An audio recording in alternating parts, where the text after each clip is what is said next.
Natapos po ng mapayapa ang peace rally ng Iglesia ni Cristo. At ang presidente pa rin po natin hanggang ngayon ay si Bongbong Marcos. Nakita nyo the whole day, may mga DDS pa rin na nakikisawsaw sa event ng Iglesia ni Cristo. May mga nagko-comment, natutuloy daw ng Malacanang ang nasa rally ng INC at siguradong mapapabagsak si Bangag. Pero again, natapos po yung rally ng mapayapa at wala pong nangyaring pagpapalit ng presidente. May mga nagyabang pa rin at ang sabi, ayan INC pa lang yan. Wala pa dyan yung mga members ng KOJC. Para bang naninigurado ang mga KOJC na papanig sa kanila ang Iglesia ni Cristo? Papayag naman kaya ang mga manalo at makipag-partnership kay Kibuloy? Ang tanong ko dyan, magtagumpay naman kaya ang Iglesia ni Cristo sa ginawa nilang peace rally na ang gusto nila ay pagkakaisa at katahimikan? Paano naman po tayo magkakaroon ng pagkakaisa kung ang grupo ng mga Duterte, led by former President Rodrigo Duterte and Vice President Sara Duterte, ang hindi nakikiisa?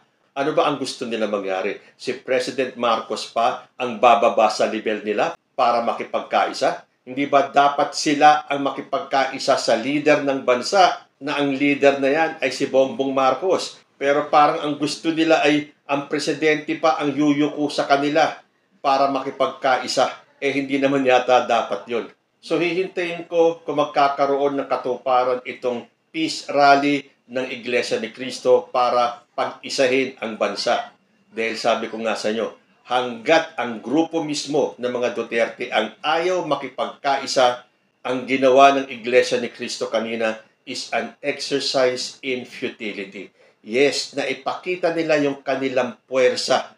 Pero, kailangan pa bang ipakita ang puwersa ng INC?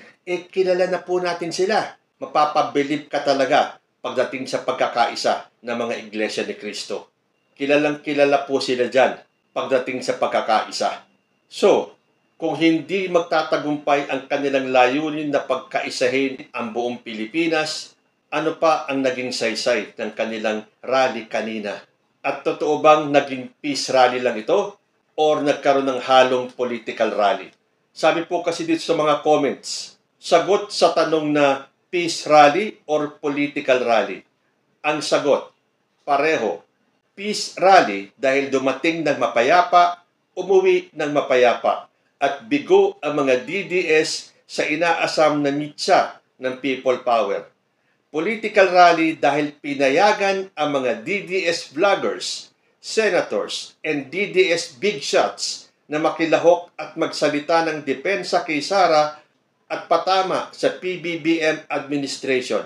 Taliwas sa sinabi ng INC na walang DDS na makikisawsaw. Busy ako kasi kanina kaya hindi ko napanood itong rally ng INC. Pero time and again, sumisilip po ako sa kaganapan nila. Natsyempohan ko pa na nakita ko si Marcoleta na nasa taas ng stage. So nagtanong din ako, akala ko walang bahid politika. Ang daming pwedeng magsalita na mga miyembro ng INC, yung mga big shots nila, yung mga leaders nila. Bakit si Marcoleta na alam natin na isang politiko? At alam natin na meron siyang kinikilingan. Well, tanong ko lang naman yun. Kasi para sa akin, hindi na sana siya pinagsalita. Dahil again, marami namang mga taga-INC ang pwedeng tumayo sa harap ng stage at magsalita. Bakit si Marcoleta pa? Tapos may nakita kong mga pictures na nandoon si Senator Bato de la Rosa at si Senator Robin Padilla. Sa bagay, alangan naman ipagtabuyan ng INC si Padilla at si de la Rosa kung sila man ay umattend doon sa rally. Hindi nga sila nagsalita on stage, nagpakita naman sila doon. Bakit? Anong ganap? Anong intensyon? Para ipakita sa taong bayan na ang rally na yan ng INC ay sumusuporta kay Sara Duterte? Oo nga pala, hindi ba kasabay ng rally ng INC yung Walk for Sara? Meron ako nakitang video na may mga naglalakad niya. Ano na mga DDS? Ganyan din si Jay Sonsa dun sa kanyang post. Nagsisidatingan na sila, lulan ng mga bus, van, tren, barko, eroplano, mahigit 5 milyong Pilipino ang inaasahang lalahok sa pambansang rally laban sa impeachment at para sa pambansang kapayapaan.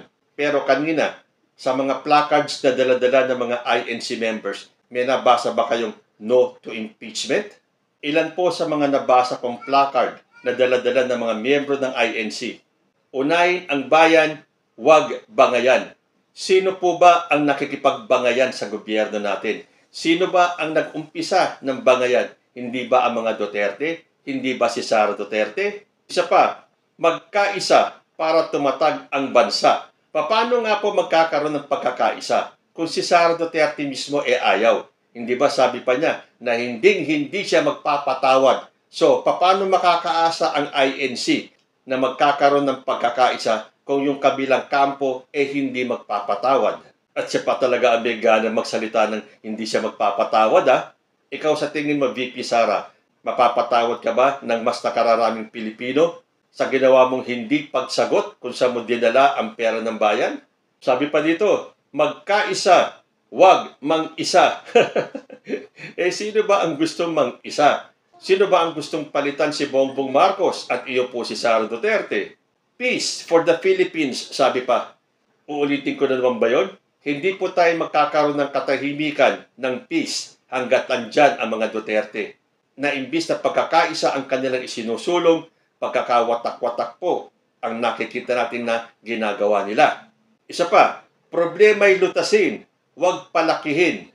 Sino ba ang problema ngayon ng bansa? Hindi ba ang mga Duterte?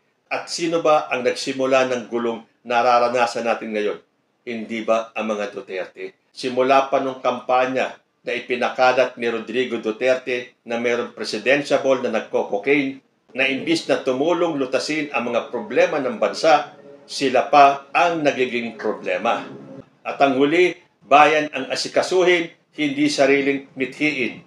Sino ba ang nagmimithi o nagnanais na palitan si President Bongbong Marcos? At tuwang-tuwa si VP Sara sa nangyaring INC rally dahil para sa kanya, maliligtas siya sa impeachment. At ang kanyang statement nga rito, taos-puso akong bumabati sa lahat ng lumahok sa malawakang peace rally ngayong araw. Ito ay isang makapangyarihang pagpapakita ng pagkakaisa at pananampalataya na ang tanging hangad lamang ay kapayapaan tungo sa kaunlaran ng ating bansa. Mapapalukhos-talking ka na lang talaga kapag si Sara Duterte ang nagsalita.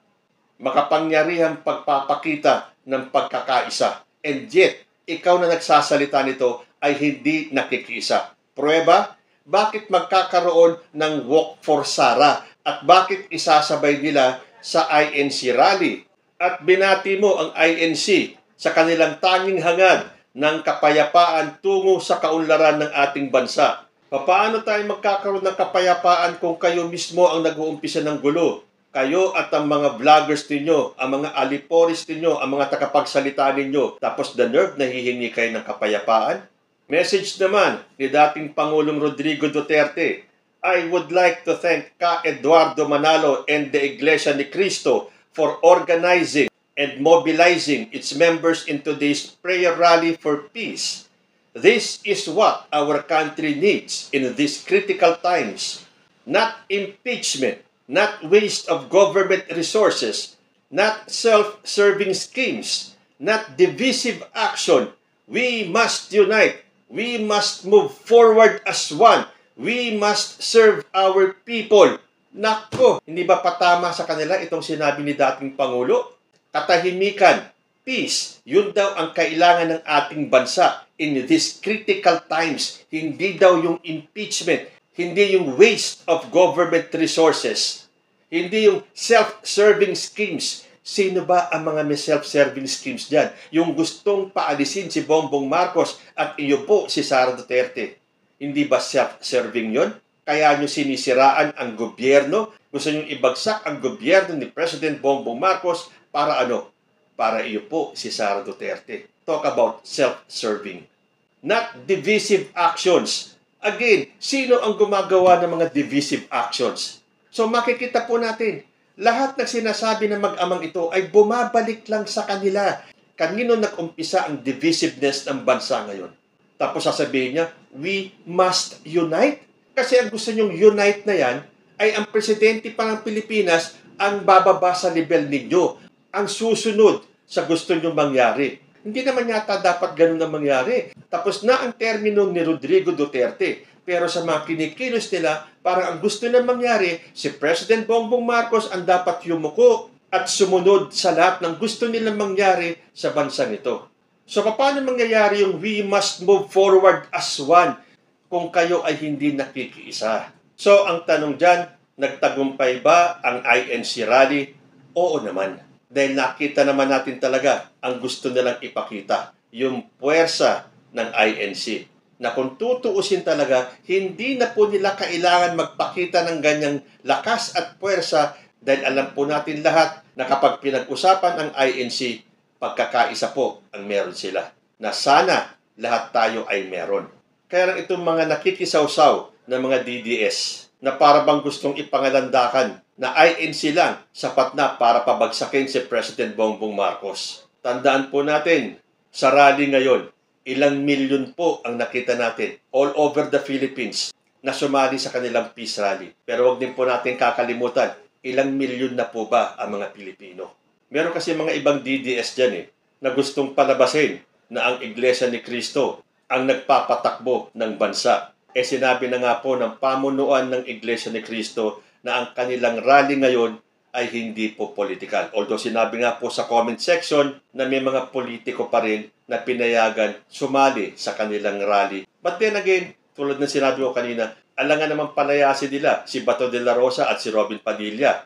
Pero ang para sa akin lang, hindi na sana pinagsalita si Marcoleta. At ito sana si Bato de la Rosa at si Robin Padilla ay sumama doon sa Walk for Sara dahil iyon ang kanilang rally at wala silang kinalaman at hindi sila kailangan sa Iglesia ni Cristo rally.